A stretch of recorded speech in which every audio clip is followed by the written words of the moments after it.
Tuhan bersamamu. Inilah Injil suci menurut Lukas.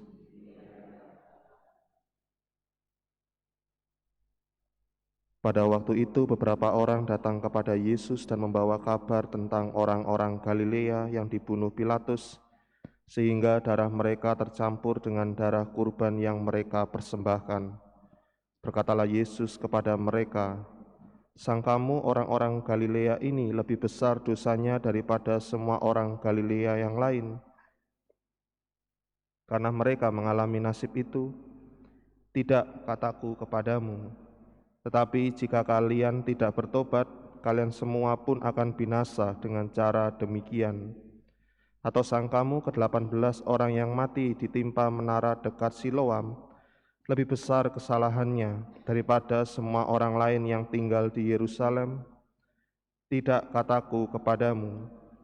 Tetapi jikalau kalian tidak bertobat, kalian semua pun akan binasa dengan cara demikian."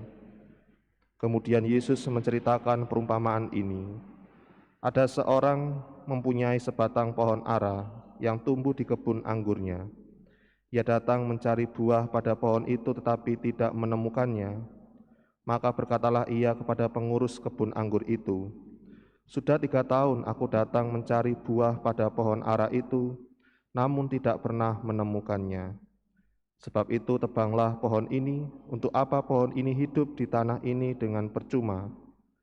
Pengurus kebun anggur itu menjawab, "Tuan, biarkanlah pohon ini tumbuh selama setahun ini lagi.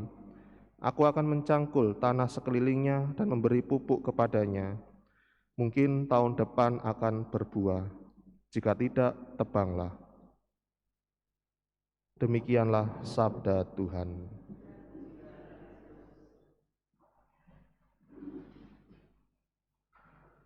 Saudari-saudara yang terkasih dalam Kristus, salah satu alasan kenapa umat enggan untuk melakukan sakramen dosa, sakramen pengakuan dosa adalah karena takut dibanding-bandingkan. Kalau masuk ke ruang pengakuan dan itu lama, maka akan ada anggapan orang umat yang lain, "Wih, dosanya gede rek. Wih, dosanya banyak rek."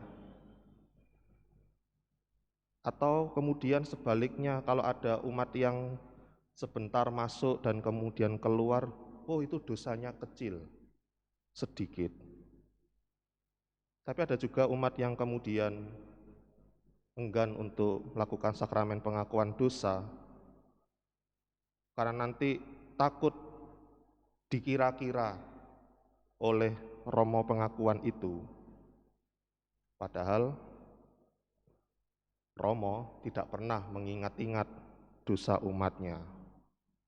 Sudah pusing untuk mengingat dosa-dosa umatnya dan bukan urusannya. Saudari-saudara yang terkasih, inilah yang biasa terjadi dalam kehidupan iman kita. Ternyata kita mudah membandingkan diri kita dengan orang lain, dan biasanya yang dibandingkan itu adalah soal kelebihan diri kita dengan kelebihan orang lain, atau kekurangan kita dengan kekurangan orang lain. Mana yang lebih besar, mana yang lebih kecil. Dan itu tentu kalau kita menilai soal kelebihan, kita akan menjadi berbangga diri.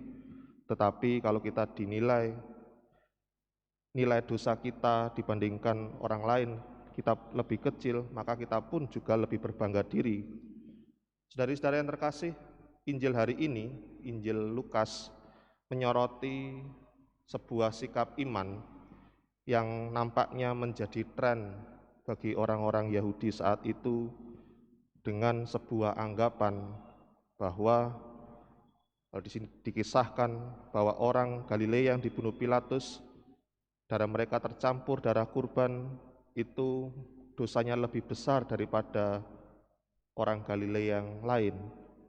Tetapi Yesus mengatakan belum tentu dosa yang dibunuh oleh Pilatus dosanya lebih besar. Apa artinya Tuhan Yesus mengatakan ini?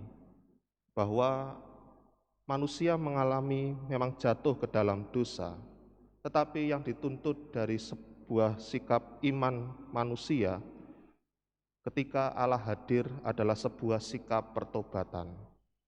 Maka Injil hari ini ingin mengatakan dosa dan pertobatan adalah sesuatu yang berkaitan satu sama lain. Orang akan mengalami pertobatan, akan mengalami keselamatan jika ia melakukan pertobatan atas dosa-dosanya, bukan didasarkan atas keturunan atau status yang ia dapatkan. Maka saudara-saudara yang terkasih, Injil hari ini ingin mengatakan kepada kita juga untuk merenungkan bagaimana betapa besar dan luas kasih Allah itu kepada diri kita. Allah selalu memberikan kesempatan kedua dan kesempatan kesekian kali bagi diri kita untuk mengalami pertobatan. Menjadi masalah adalah seringkali pada diri kita masing-masing. Ketika kita mempunyai dosa, kita tidak cepat sadar diri untuk mau bertobat, tetapi malah justru membanding-bandingkan keadaan diri kita dengan orang lain, yang justru itu membuat seringkali kita sulit untuk melihat kesalahan atau dosa yang kita alami. Maka saudara-saudara yang terkasih, menyadari kelemahan diri kita yang semacam ini, mari kita menyadari keadaan kita masing-masing bahwa kita adalah berdosa, dan yang lebih penting, lebih dari itu adalah bagaimana setelah kita menyadari dosa, diri kita berdosa, kita diajak untuk melakukan pertobatan yang terus-menerus, sehingga kita akhirnya boleh merasakan keselamatan yang datang dari Tuhan.